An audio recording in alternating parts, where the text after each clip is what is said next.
हर हर महादेव, श्री शिवाय नमस्तुभ्याम भक्तों, स्वागत है आपका अपने चैनल में।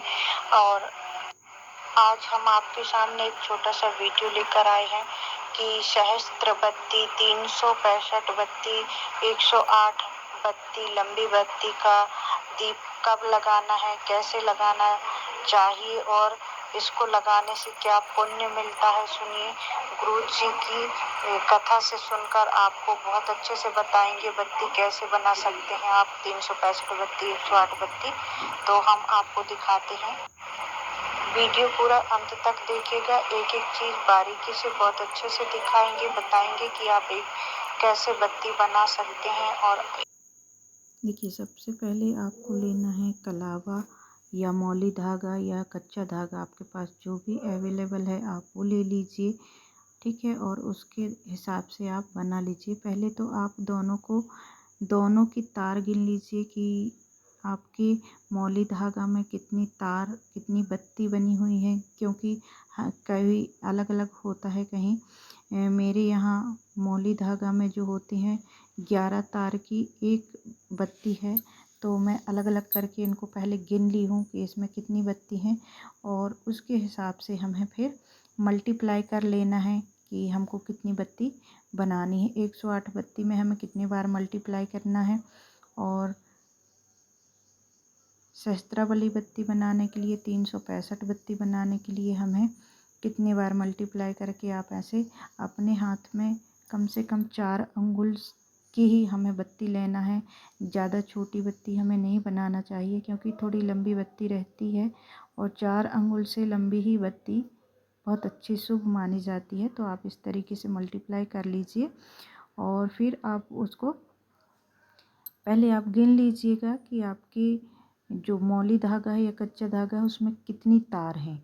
11 तार की भी होती हैं, 6 तार की भी होती हैं, 7 तार की भी होती हैं, तो उसके हिसाब से आप मल्टीप्लाई कीजिएगा। मेरे जो मौली धागा है उसमें 11 तार है, मैंने उसके हिसाब से मल्टीप्लाई किया है। आप इस तरह से एक बत्ती बना लीजिए हाथ में लपेट के अपने अंगुल के हिसाब से, और यहाँ से फिर आप दोनों साइड से कट कर दीजिए। मैं इसको कट नहीं कर रही हूँ, क्योंकि मैंने पहले से बना के तैयार रखा हुआ है। सिर्फ आपको दिखाने के लिए और पूरी जानकारी देने के लिए मैं दोबारा से बता रही हूँ। और वैसे ही हम कच्चे धागे का भी हम बना सकते हैं। गिनती कर लेते हैं तार की और फिर बना लेते हैं। 108 बत्ती और 365 बत्ती जो भी हमें बनाना है उसके हिसाब से हम मल्टीप्लाई करके और अपने हाथ में लपेटते हुए और मल्टीप्लाई कर लेना है। और यहाँ आप किसी से भी बना सकते हैं, या आप नारियल के गोले में दीपदान कर सकते हैं, या आटे का, मैंने दोनों ही रखे हैं, और धातु का दीपक भी लिया है। आपकी जैसी सुविधा है, आपके पास जो भी दीपक अवेलेबल है आप उसके हिसाब से बना लीजिए। अगर आप नारियल के गोले में दीपदान करना चाहते हैं तो आप एक नारियल ले लीजिए और उस नारियल को तोड़ लीजिए। तोड़ने के बाद क्या होता है, उसके अंदर जो गोला निकलता है, इस तरीके से जब वो गोला निकलता है उसको हम चाकू में से कट कर लेते हैं, और उसका फिर हम दीप बना लेते हैं। दीप दान करने के लिए दिया बना लेते हैं। फिर उसमें हम बत्ती लगाते हैं, 108 बत्ती लगाते हैं, या सहस्त्रावली बत्ती, 365 बत्ती लगाते हैं, तो बहुत ही अच्छा होता है। फिर आप देख लीजिए आपके पास अवेलेबल है तो ठीक है, नहीं है तो आप आटे का या मिट्टी के दिए में भी लगा सकते हैं। इस तरीके से मैंने पहले से बना के तैयार कर रखा है, तो आप भी बना लीजिए। और मैं अब आपको एक क्लिप सुनाती हूँ गुरुजी की, तो उसमें सारी तिथि बताई गई हैं कि कौन सा दीप आपको कहाँ किस समय लगानी है। तो आप गुरुजी के मुख से ही सुनेंगे तो ज़्यादा अच्छा होगा। आप सारी चीज़ें बना लीजिए ऐसी बत्ती, और आपको लेना है गाय का घी, और गाय के घी में आपको रात भर भिगो के रखना है, ताकि बहुत अच्छे तरीके से बत्ती भीग जाए, और फिर हम उसको प्रज्वलित कर लेते हैं, ठीक है।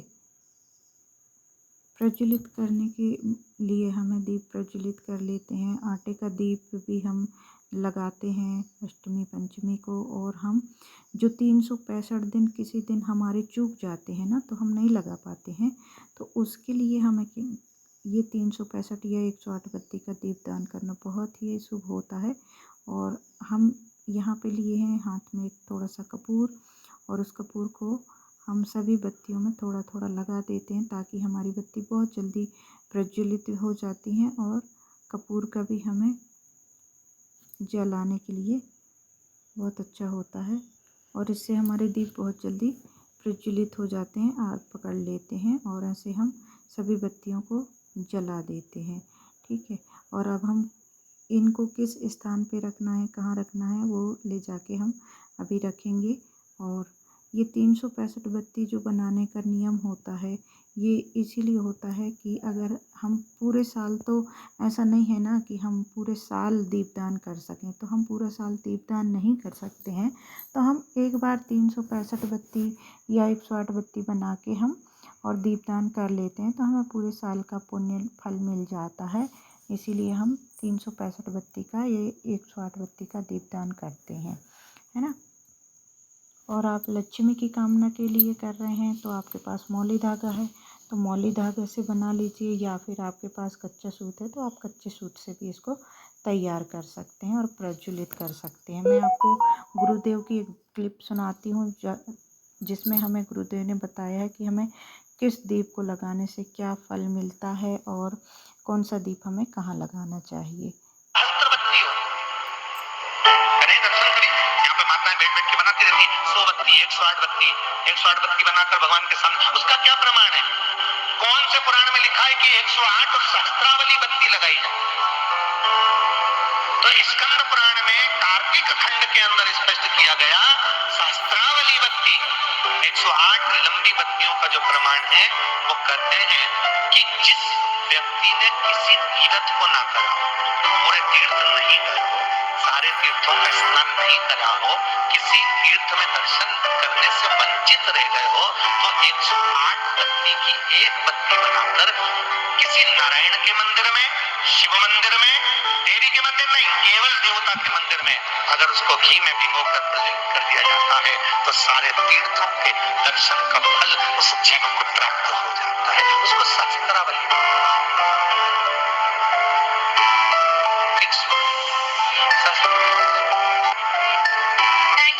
किया जाता है। बहुत ध्यान देना महाराज, सावन के महीने में जो अधिक मास पड़ता है उसमें 7 जगह अर्थात 7 तिथियां ऐसी हैं जिस दिन 5 दीप का वर्णन किया गया है हमारे शास्त्र में। अब बहुत सावधानी से सुनिएगा। पहली है पंचमी तिथि। अधिक मास सावन का जब मेल हो, अधिक मास सावन के महीने में अगर पड़े और पंचमी तिथि आप अगर शुरू की, मतलब आज भी पंचमी है, मान लो आज की पंचमी अगर आप नहीं कर पाए तो अगली जो पंचमी आ जाए अधिक मास के महीने में आप वो भी कर सकते। पंचमी, अष्टमी, एकादशी, प्रदोष, शिवरात्रि, अमावस्या, पूर्णिमा, ये 7 तिथियां हमारे यहाँ सावन के अधिक मास का जो संजोग होता है, इसमें ये 7 तिथियां, फिर से बोलो, पंचमी, अष्टमी, एकादशी, प्रदोष, शिवरात्रि, अमावस्या, पूर्णिमा, ये वो तिथियां हैं 7 जिन तिथियों में अगर हम 5 दीप रख के, घी के 5 दीप अगर अपने दरवाजे के बाहर केवल भगवान की भक्ति के लिए, शिव तत्व की प्राप्ति के लिए, वैसे तो दीप लगाना चाहिए तुलसी के क्यारे के पास लगा दो, मंदिर में लगा दो, या शिवालय पर लगा दो, या देवालय पर लगा दो, और इस कीचड़ पानी में अगर कहीं ना जा पाओ, अगर पानी वानी बरस रहा है, जगह जगह बहुत पानी है, भले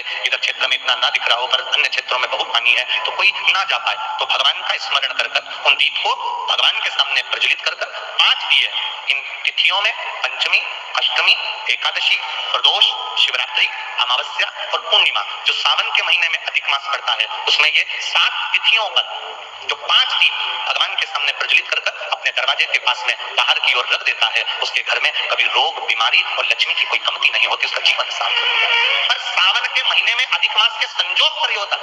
बाकी के समय पर अधिक मास कोई से भी अगर महीने में आ गया, आषाढ़ का आ गया, या कोई महीने में कार्तिक का आ गया अधिक मास, या कोई अन्य महीने में आ गया, तो उसका प्रमाण नहीं है हमारा। सावन के महीने में अगर अधिक मास पड़ रहा तो ये 5 तिथियां। अब कई लोग कहते हैं गुरुजी पंचमी हम 2 लें, 2 पंचमी आएगी, 2 एकादशी का वर्णन आ जाए, तो हम कौन सी, तो यहाँ एक भी अगर आप कर रहे हो 7 तिथियों में से एक भी, अगर ये नहीं कर पाओ तो अगली कर लो, अगली नहीं कर पाओ तो ये स्मरण में रहकर उसको करना।